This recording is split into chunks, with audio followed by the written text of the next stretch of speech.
It started with shouting, then fists pounding on my wooden gate, and all I could think was, this isn't how neighbors settle things. They claimed I was breaking rules, that my cameras were some kind of covert surveillance gear. In reality, I was just filming the elk migrations I'd been tracking for years, pouring my heart, soul, and every dime I had into this remote patch of land in Montana's Bitterroot Valley. It was April 2023, and the crisp spring air carried the tension like a storm brewing. I wanted to yell back, but instead, I let out a laugh sharp, bitter because the whole scene felt like a poorly rehearsed drama where everyone flubbed their lines. But beneath that laugh, my stomach churned. These people weren't joking. Not one bit. The trouble began when 3 guys in cheap black vests showed up at my filming site, acting like they owned the place. The leader, a heavy-set man named Carl Jenkins, bellowed about unauthorized commercial activity on what he called community-controlled land. His 2 sidekicks waved walkie-talkies like they were running a SWAT operation, their flimsy ID badges glinting in the sunlight. They looked more like rent-a-cops than real enforcers. My pulse spiked as I caught them eyeing my gear $20,000 worth of telephoto lenses, digital recorders, and stabilizers, all sitting behind a simple chain-link fence. 3 years of documentary work, my entire career, was exposed, and these guys were sizing it up like vultures.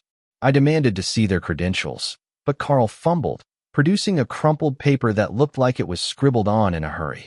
His confidence cracked when I asked which homeowners association they represented. The others shifted, clearly uneasy, their uniforms missing any real logos.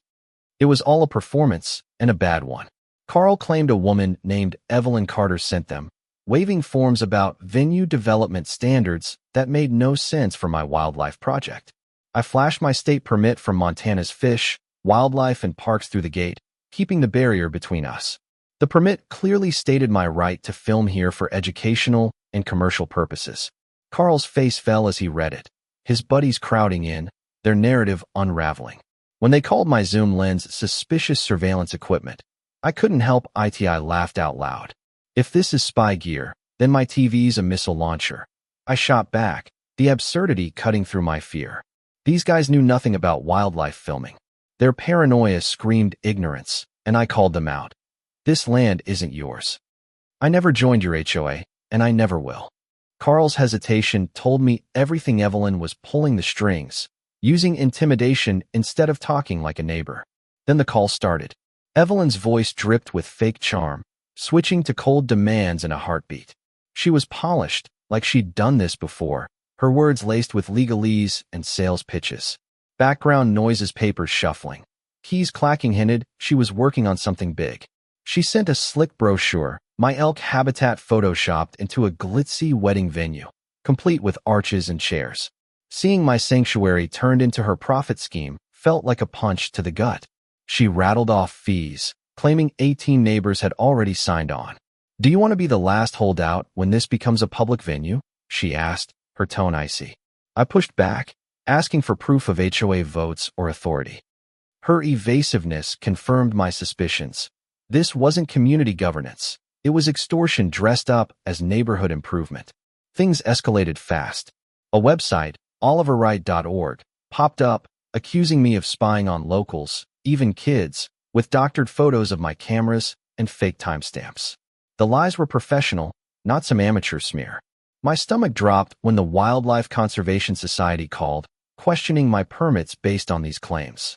My Netflix deal, 3 years of work, hung by a thread. I dug into HOA records and found no votes, no jurisdiction over my land, no legal basis for Evelyn's demands. She was operating a scam, using her HOA presidency as a front. A neighbor, Mrs. Clara Thompson, a kind-eyed retiree who'd watched my elk footage from her porch for years, backed me up. I've seen you work every dawn, she said. There's nothing private about filming elk on public land. The breaking point came at an emergency HOA meeting in the community hall, announced with barely 12 hours notice. Evelyn's PowerPoint screamed, "Privacy crisis," with red text and ominous graphics meant to scare, not inform. The room split, her supporters up front, skeptics in the back. I brought my laptop, demanding equal time. When I played 20 minutes of elk migration footage, the room went quiet. Clara teared up, seeing the herds she'd loved for decades. Residents who'd never noticed the wildlife murmured in awe. I laid out the law. HOAs need member votes for fees or enforcement. Evelyn had none. A retired attorney, Mr. Harold Grayson, stood up, his voice steady.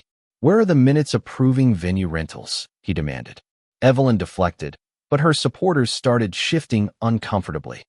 Her ally, Jim Larson, switched sides, admitting nobody voted on this. Her mask slipped when she pivoted to lost wedding revenue, revealing her true motive: profit, not community. That night, my cameras caught something else. At 2:15 a.m., infrared sensors triggered, showing 3 figures creeping around my gear. Not all humans. Evelyn's voice carried across the valley, directing the sabotage with chilling precision. "Clear the site tonight. Tomorrow, it's our venue." They smashed cameras, clouded the water, and wrecked mounts. Carl slipped in the mud, splashing like a bad comedy, but the damage was real. $20,000 in equipment gone. My heart pounded, torn between rage and relief that my night vision cameras caught every face, every license plate, every word. I called 911, and as police arrived, a couple, Sarah and Tom Bennett, stormed up, furious. "We paid Evelyn $5,000 for a wedding venue she doesn't own," Sarah cried. Their receipts proved her fraud wasn't just against me. Officer Daniel Harper, stern but fair, reviewed my footage. Thousands of files showed only elk, landscapes, no privacy violations. His expression softened as he scrolled through months of conservation work. "This woman bypassed every protocol," he said, explaining that real HOA actions need notices and hearings. "My state permits trumped her fake rules." Evelyn's voice crackled over his radio, claiming I was threatening her enforcement team. Daniel shut her down. "You can't hire private security to enforce fake jurisdiction. That's harassment." His words were a lifeline, cutting through her lies. At the station, my USB drive revealed a gold mine. Emails, forged documents, and Evelyn's voice plotting the sabotage. Her company, Elite Events LLC, and Carl's security firm were part of a coordinated scam targeting landowners with permits, forcing them out to seize properties for venues. Federal agents got involved, uncovering similar schemes in Idaho and Wyoming. The FBI called it racketeering. Evelyn's defense claiming emergency development powers fell apart under scrutiny. She'd faked her HOA election with forged votes, her presidency a sham from the start. In court, the judge's ruling was a thunderclap. My filming was constitutionally protected, and Evelyn's scheme was organized crime. Prosecutors played my footage pristine elk migrations, then her team's destruction. Jurors gasped. Clara's testimony about my work, paired with the Wildlife Department's endorsement, crushed Evelyn's lies. She got 4 years in federal prison, ordered to pay $90,000 for my gear and lost income, plus return all wedding deposits with interest. Her company and Carl's firm faced federal probes, their licenses revoked. Couples like the Bennetts joined a class action lawsuit, ensuring broader justice. The aftermath was surreal. Restitution funded new night vision gear, turning loss into a professional leap. My story became a documentary special, spotlighting conservation and HOA fraud. Neighbors, once divided, rallied around me. Jim Larson led HOA reforms, ensuring transparency. Clara's words lingered. This wasn't community management, it was crime.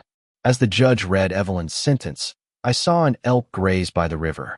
My dad, who taught me to love this land, would have grinned. Walking out of court, the Montana air felt sharper, lighter.